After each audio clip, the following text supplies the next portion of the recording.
ለማንኛውም ሀብል ነው ስሜ።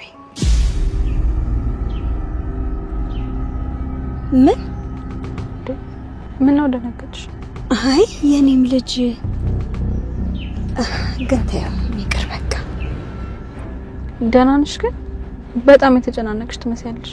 አይ ደህና ነኝ። ወደ ቤትሽ ልውሰድሽ መሰለኝ።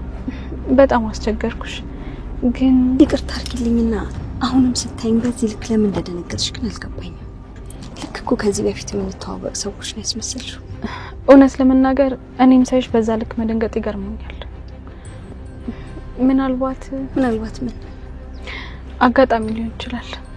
ግን ሰሞኑን በህልሜ እንዳንቺ ቀይ ሴትዮ ታይቼ ነበር። እናቴም ትመስለኛለች። እናትሽ በህይወት አሉ? የለችም በሚለው እንለፍ። በቃ አሁን መሄድ እንችላለን። ከዚህ በላይ አንቺ መቸገር የለብሽም። ብቻዬን በቀጠሮ መምጣት እችላለሁ። ምን ማለት ነው? እኔ እኮ ነኝ አደጋውን ያደረስኩብሽ። ስለዚህ እስከ መጨረሻው ድረስ የኔ ኃላፊነት ነው ማለት ነው። እንዳላስለፋሽ ብዬ እኮ እንዴ ኃላፊነቱ የኔ ነው እያልኩሽ። ይልቅ አሁን ላይ እንሂድ። ቤታችሁ ከዚህ ብዙ ይርቃል እንዴ? አይ ብዙም አይርቅም። ቅድም የገባሽበት ሰፈር አካባቢ ነው። ምን ነው ስትመለሽ ጠፋሻል እንዴ? አይ አይጠፋብኝም ብዬ አስባለሁ። ያው ትንሽ ከተማውን ስለማላውቀው ብዬ ነው። ማለት እዚህ ከተማ አይደለም እንደምትኖር? ለከተማው አዲስ ነሽ? አዎ በቅርቡ ነው የመጣሁት። ለከተማው አዲስ ነኝ። አሁን እንሂድ መሰለኝ።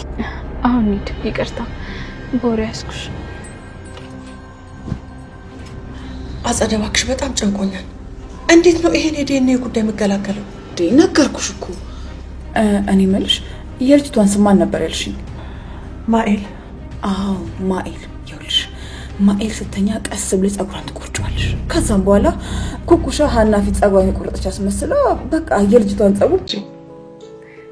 ግን ታውቂያለሽ አንቺም እንደናትሽ በጣም ደግና የዋለች ነሽ። ልክ እንደናታችን ማለትሽ ነው? እማዬ ባለፈው ምን ትለኝ ነበር መሰለሽ? ምን ነበር የምትልሽ? ታላቅ እህት ልክ እንደናት ናት ትለኝ ነበር። ሁለት እናት ነው ያለኝ። አይ እኔ እንኳን እናትሽ ለመባል በቃለሁ ብለሽ ነው? ለእህትነቱም ስበዛ። እባክሽን ይወድ ከአቅምሽ በላይ እንዳትወጂኝ እሺ? እኔ ያ ክብር የሚገባኝ ሰው አይደለም። ለምን እንደዛ? ሰላም ሰላም ውዴ ቻናል የቤተሰቦች እንዴት ናችሁ? እንኳን ወደ እኔ ዩቲዩብ ቻናል በሰላም መጣችሁ። ደህና ናችሁ ወይ ውዶችዬ? እንግዲህ በሀብል ድራማ ላይ ሀብልና እናቷ ተገናኝተዋል። ሀብልና እናቷ እንግዲህ ሀብል መንገድ ላይ እየሄደች ነበረ ከወላጅ እናቷ ከሀና ጋራ የተገናኙበት መንገድ ብዙም ጥሩ ባይሆንም ነገር ግን በጣም በሚገርም ሁኔታ እናትና ልጅ እንግዲህ ተገናኝተዋል። ሰዎች እንዳይገናኙ ብዙ በሮችን ቢዘጉም ነገር ግን በራሳቸው ጊዜ ተገናኝተዋል ማለት ነው። እንደሚታወቀው ወይዘሮ መነን ይሄ ነገር እንዳይታወቅባት እንግዲህ በድብቅ ሌላ ልጅ በመስጠት ኩኩሻን ልጅሽ ናት ብላ ሰታት። ቤት ውስጥ አሁን ላይ ጥሩ ነገር እየተፈጠረ አይደለም። ሰላም የብሌን ወላጅ እናት ማለት ነው፣ ትክክለኛ እናቷ ምርመራ ካላደረግን እያየዋቸው ያለውት ነገር ምንም እያሳመነኝ አይደለም። በተለይ ደግሞ ወይዘሮ መነንን ምንም ላምናት አልቻልኩም። የምታደርጋቸው ነገሮች ሁሉ ግራ ያጋባሉ። እኔን ስታየኝ ትደነግጣለች። የሆነ ከጀርባዋ የተደበቀ ታሪክ ያላት ትመስላለች። ስለዚህ ይህን ነገር እንግዲህ ዲኤንኤን ውጤት ማድረግ አለብኝ ብላ ተነስታ ነበረ። ታዲያ ለእነሱ ደግሞ ጥሩ አጋጣሚ ሲሆንላቸው እንግዲህ ሀና ልጅ አለቻት፣ የሀብል ታናሽ እህት ማለት ነው። እናም እንግዲህ ያቺ ልጅ አሁን በቅርቡ ወደ እናቷ ወዳለችበት ሀገር ማለት ነው እህቴን ካላገኘሁኝ ብላ ወደ ኢትዮጵያ መታለች። ይሄ ነገር ለወይዘሮ መነን በጣም አሪፍ አጋጣሚ ሆኖላታል። ምክንያቱም ደግሞ ሴትዋ አምራ ግዴታ ምርመራውን አደርጋለሁኝ ካለችና ለዛም ደግሞ ምርመራውን ሀገር ውስጥ ሳይሆን ከሀገር ውጭ ነው የምታደርገው። እንግዲህ ይሄ ማለት ደግሞ ለነሱ በጣም ከባድ ነው። ሀገር ውስጥ ቢሆን ምናልባት በገንዘብ በምንም ብለው ውጤቱን ማስቀየር እንችላለን ብለው ነበር ያሰቡት። ነገር ግን እሷ ምርመራውን ውጭ ነው ጀርመን ነው የማደርገው ብላ ትናገራለች። ታዲያ በዚህ ሰዓት እንግዲህ ወይዘሮ መነን የምታደርገው ነገር ስላጣች አጸደ ጋ ደውላላት ነበረ። ለዚህ ነገር መፍትሄ ፈልጊ፣ ሴትዋ የዲኤንኤ ውጤቱን እንዳንቀይረው እንኳን የሆነ ነገር እንኳን እንዳንፈጥር ወደ ውጭ ልካ ነው የምታሰራው። ስለዚህ የሆነ ነገር አሁኑኑ ፍጠሪ፣ አንቺ መቼም የተንኮል አባት ነሽ፣ ተንኮል አታጭም በማለት ወይዘሮ መነን አጸደን ጠይቃት ነበረ። አጸደም እንግዲህ እንዳለችው ምንም አይነት ለተንኮል የሚሆን እቅድ አታጣም። አንድ ነገር አስባለች። ይሄ በጣም ለኛ አሪፍ አጋጣሚ ነው። እስከ መጨረሻው ደግሞ እንድታምንሽም ይሆናል። በተለይ ደግሞ የልጇ መምጣት በጣም አሪፍ ሀሳብ ነው። ስለዚህ የኩኩሻን ፀጉር ቆርጠሽ ትሰጫትና ከዛ በኋላ የልጇን የትንሿን ልጅ ማለት ነው የሀናን ልጅ አሁን የመጣችውን የኩኩሻ እህትን የእሷን ፀጉርም ትቆርጭና ትቀይረዋለች። ፀጉሩን መጀመሪያ አይኗ እያየ ትቆርጭና ትሰጫታለች የኩኩሻን ማለት ነው። ከዛ በኋላ ወደ ልጅቷ ወደ ራሷ ልጅ ፀጉር መቀየር አለብሽ።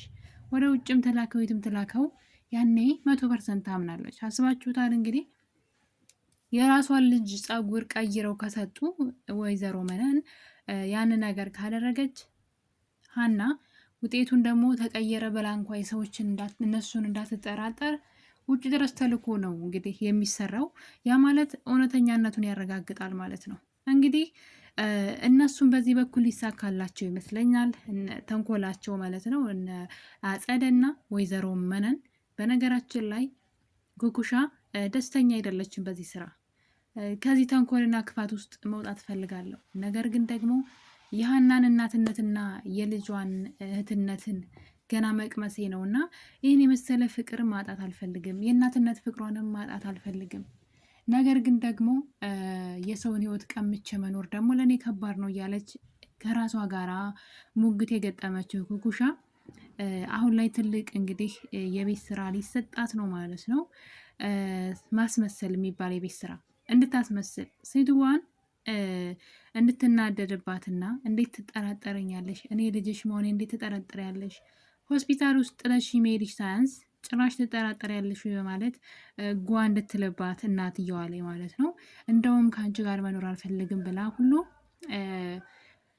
እንድትናገራ ሴትዋ ደንገጥ እንድትል ማለት ነው። ድጋሜ እንዳትጠራጠር ነው ይሄ ነገር የሚያደርጋት። ይህን ነገር ኩኩሻ ተናግራ በራሷ ፍቃድ ደግሞ ፀጉሯን ቆርጣ ከሰጠቻት እና ይሄ ውጤት ደግሞ እውነት ሆኖ ከተገኘ ከዚህ በኋላ ሀና በፍጹም አትጠራጠርም ማለት ነው። ልጇ መሆን አለመሆኗን ኩኩሻን በፍጹም አትጠራጠርም። ምክንያቱም ግልጽ የሆነ ነገር ነው። በዛ ላይ የምታሳየው ሪያክሽን ደግሞ የልጅነት የመበደል የተበደለች አይነት ስለሆነ ድጋሜ አትጠራጠራትም ማለት ነው። ለዛም ተብሎ እንግዲህ እነሱም ወጥመድ አዘጋጅተውላታል ሀና እሷ ውጤቱን እንዳይቀየርባት ትክክለኛ ውጤት እንዲመጣ ወደ ውጭ ልካ ለማሰራት ሽር ጉድ እያለች ነው። እነሱ ደግሞ የራሷን ልጅ የትንሿን ልጅ ፀጉር ቆርጠው በመቀየር የራሳቸውን የቤት ስራ ሊሰሩ ነው። እነሱ በዚህ በኩል ሲሳካላቸው ደግሞ በሌላ በኩል ደግሞ ሀና ደግሞ የገዛ ልጇን ትክክለኛ ልጇን ሀብልን ማለት ነው የእዝራን ሚስት በመኪና ገጭታት ነበረ በባለፈው ክፍል ላይ ካያችሁ እና እንግዲህ መኪና ውስጥ ሲተዋወቁ ስምሽ ግን ማን ነበረ ትላታለች። እሷም ሀብል እባላለሁ ስትል ሴትዋ በጣም ነው የደነገጠችው ሀና ማለት ነው። ሀብል የኔ ልጅም እኮ ሀብል ነው ስሟ ብላ እንግዲህ ወሬውን ጀምራ ትተዋለች። ነገር ግን በዚህ መሀል እንግዲህ የተለዋወጡት ሀሳብ ነበረ። እሱ ምንድን ነው ወይዘሮ ሀና የሆነ ነገር ብላለች። ለምንድን ነው ስታይኝ የደነገጥሽው? ለምንድን ነው እዚህ ቀደም ያየሽኝ የምታቂ ነው የምትመስዩ? ምንድን ነው እስኪ ንገሪኝ ብላ በጠየቀቻት ሰዓት እሷም እንግዲህ ነገሩን ስታብራራላት እያየን ነበረ።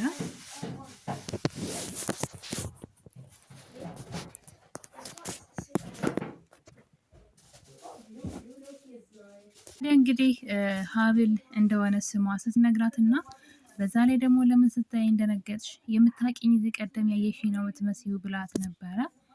ሀብልም እውነት ለመናገር ከሆነ አሁ እንደዚ አይነት ስሜት እየተሰማኝ ነው። ምክንያቱም ደግሞ እንግዲህ ሰሞኑን በህልሜ እያየውሽ ነበረ፣ እንዳንቺ አይነት ሴት እያየው ነበር በማለት እንግዲህ ለሀና እሷን ራሷን የመሰለች ሴት እንግዲህ ሀብል በህልሟ ስታይ ነበረ። ምናልባትም እናቴ ትሆናለች ብዬ አስቤ ነበረ ስትላት እናትሽ በህይወት የለችም እንዴ የሚል ጥያቄ አቅርባላት ነበረ። እሷ ግን እንደዛ ብለን እንያዘው አይነት ነገር ብላ ከዚህ በላይ ወሬውን ሳያራዝሙት ቀርተዋል ማለት ነው። ነገር ግን ደስ የሚለው ነገር እንግዲህ ወይዘሮ ሀና ልጇን ካሳከመቻት በኋላ ወደ ቤቷ ይዛት ሄዳለች። የራሷ ቤት አብረው ሄደዋል። እንግዲህ ከእሷ ቤተሰቦች ጋርም ተዋውቃለች። የነ የእዝራን አባትም እዝራንም እንዲሁ ቤታቸውንም አይታ ለእሷም ደግሞ እንግዲህ ስልክ ቁጥሯን በመስጠት ማለት ነው በቀጣይ መታ እንደምትጠይቃት እና እንደሚገናኙ አውርተዋል። ይህ ነገር እንግዲህ አጋጣሚ አይደለም። ሀብልና ሀና በተደጋጋሚ መገናኘታቸው የማይቀር ነው። ይህ ነገር ደግሞ ስለ ራሳቸው ታሪክ ያወራሉ። ምክንያቱም በነገራችን ላይ አጸደ እዛ ቤት አለመኖሯ ነው እንጂ በጣም ብዙ ነገር ይፈጠር ነበረ። አጸደ ብትኖር አጸደ ሴትዋ ጋር ይተዋወቃሉ። ወይም ደግሞ ሀና አጸደን አይታታለች። የመነን ጓደኛ ነኝ እህቷ ነኝ ብላት ነበረና እዛ ቤት ስታያት እንግዲህ ነገሮች አጋጣሚ አይሆኑም። ውርዴቷን ትከናነብ ነበረ። ነገር ግን ደስ የሚለው ነገር እንግዲህ ደስ የሚል ነገር አይደለም፣ ግን ለእሷ ግን ጥሩ ዜና ነው። በሰዓቱ እዛ አልነበረችም አጸደ።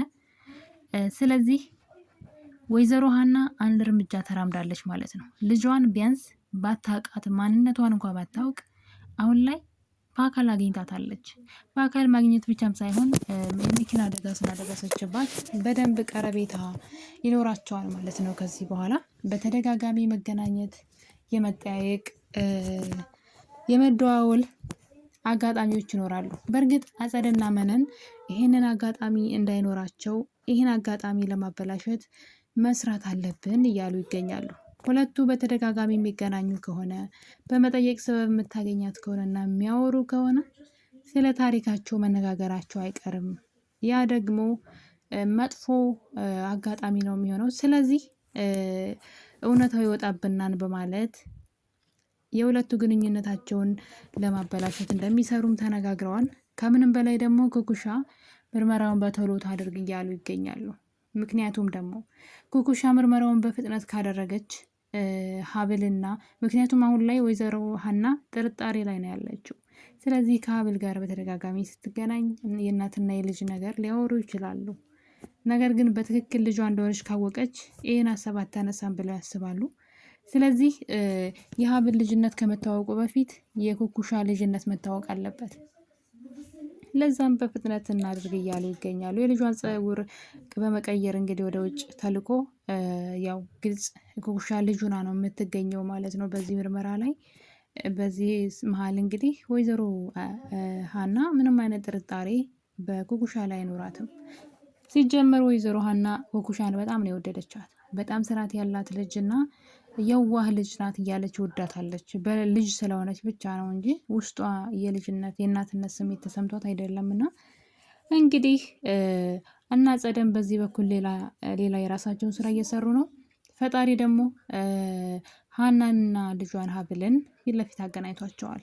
ለዛውም እንዳይራራቁ ሆነው ነው የተገናኙት። እንግዲህ እሷን በመጠየቅ ፋንታ ሲገናኙ ቤተሰብ መሆናቸው የማይቀር ነው። ጉዳዩ ግን ቀላል አይሆንም። ምክንያቱም ደግሞ የኩኩሻ ምርመራ ሲመጣ ትክክለኛ ልጅ እንደሆነች ኩኩሻ ከታወቀ ሀና ሀብል ትክክለኛ ልጅ ነኝ ብትልም እንኳን ተቀባይነት አይኖራትም። ምክንያቱም ውጭ ድረስ ተልኮ ነው ምርመራው የተደረገው ያለምንም ጥርጣሬ እንዳይኖር ወይም ደግሞ ሌላ ችግር እንዳይኖር ተብሎ ማለት ነው። ለዛም እንግዲህ ለሀብል ቀላል አይሆንም። ነገር ግን ሀብል ደግሞ ለምንድን ነው እናቴን የማልፈልጋት? ሴትዋ ሳያት እናቴን ትመስለኛለች። ስለዚህ እናቴን መፈለግ አለብኝ እያለች ትገኛለች። እና እንግዲህ በቀጣይ ሀብል እናቷን ፍለጋ መግባቷ የማይቀር ነው። ይህን ታሪኳን ደግሞ ለሀና መንገሯ የማይቀር ነው። ታዲያ ሀብልና እናቷ ሀና እንግዲህ እናትና ልጅ መሆናቸውን ያውቁ ይሆን ወይስ የአጸደ እቅድ ይሳካ ይሆን የሚለው አጓጊ ነው። በቀጣይ በሌላ ክፍል እስከምንገናኝ ባይ ባይ።